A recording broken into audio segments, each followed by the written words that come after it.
अनाथालय में पोरहें टोकरियां बेचीं, चपरासी का काम किया, फिर मेहनत से बन गए आईएएस। लोग अक्सर अपनी नाकामयाबी की वजह किस्मत या खुद के साथ घटी किसी बड़ी दुर्घटना को बताते हैं। किस्मत और बुरी परिस्थिति से गुजरने के बाद भी लोगों के बीच अपनी पहचान बना लेना ही सच्ची सफलता है। ऐसा ही एक उदाहरण बनकर दुनिया के सामने आए हैं केरल के रहने वाले मोहम्मद अली शिहाब।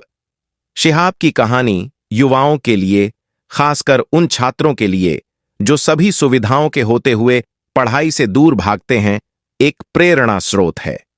केरल के मल्लपुरम जिले के एक गांव एडवान्ना पारा में जन्मे मोहम्मद अली शिहाब आज एक आईएएस ऑफिसर हैं। शिहाब अपने घर में गरीबी की अभिशाप लेकर पैदा हुए थे।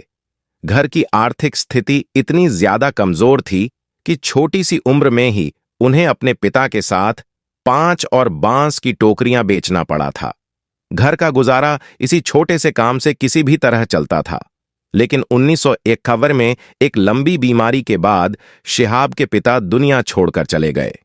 गरीबी के चलते मां ने भेजा अनाथालय। पिता का साया सर से उठने के बाद शिहाब के छोटे कंधे पर बड़ी जिम्मेदारी आ गई। शिहाब की एक गांव एडवान्ना पारा में जन्मे मोहम्मद अली शिहाब आज एक आईएएस ऑफिसर हैं। शिहाब अपने घर में गरीबी की अभिशाप लेकर पैदा हुए थे। घर की आर्थिक स्थिति इतनी ज्यादा कमजोर थी कि छोटी सी उम्र में ही उन्हें अपने पिता के साथ 5 और बांस की टोकरियां बेचना पड़ा था। घर का गुजारा इसी छोटे से काम से किसी भी तरह चलता था। लेकिन 1951 में एक लंबी बीमारी के बाद शिहाब के पिता दुनिया छोड़कर चले गए। गरीबी के चलते मां ने भेजा अनाथालय। पिता का साया सर से उठने के बाद शिहाब के छोटे कंधे पर बड़ी जिम्मेदारी आ गई। शिहाब की मां पढ़ी लिखी नहीं थी, ना ही उन्हें कोई ऐसा काम मिल रहा था जिससे वह अपने बच्चों का पालन पोषण करें। गरीबी के कारण मां ने शिहाब को अनाथालय में डाल दिया था। वहां अनाथ बच्चों के साथ उन्हें पेट भर खाना मिलता था। अनाथालय को लेकर शिहाब कहते हैं कि उनके लिए अनाथालय किसी वरदान से कम नहीं है। अनाथालय में रहते हुए शिहाब का ध्यान पढ़ाई लिखाई की तरफ गया और वह सभी बच्चों से होशियार भी थे। 21 सरकारी परीक्षाएं की पास अनाथ बच्चों के साथ रहते हुए शिहाब ने पढ़ाई की। इस अनाथालय में वह 10 साल तक रहे। शिहाब पढ़ने में इतनी ज्यादा तेज है कि सभी के आकर्षण का केंद्र बन गए। शिहाब बताते हैं कि अनाथालय से मिली अनुशासन उनको जीवन व्यवस्थित करने में बहुत मदद करती है।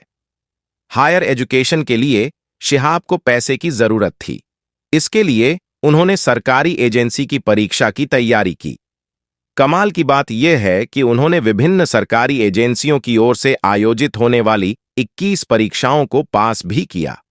इस दौरान उन्होंने वन विभाग, जेल वार्डन और रेलवे टिकट परीक्षक जैसे पदों पर काम भी किया।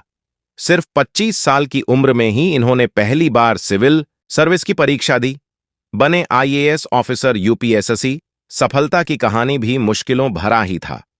यूपीएससी सिविल सर्विस की परीक्षा के पहले 2 प्रयासों में शिहाब के हाथ केवल असफलता ही लगी, लेकिन वह हिम्मत नहीं हारे और कोशिश करते रहे।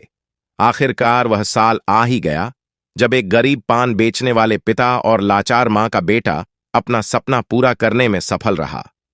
शिहाब ने 2011 के मेन अपने तीसरे प्रयास में यूपीएससी परीक्षा क्लियर कर ली। यहां उन्हें ऑल इंडिया 226वां रैंक प्राप्त हुआ। इंग्लिश में इतने अच्छे ना होने के कारण शिहाब को इंटरव्यू के दौरान ट्रांसलेटर की जरूरत पड़ी थी, जिसके बाद उन्होंने 300 में से 201 अंक हासिल किए।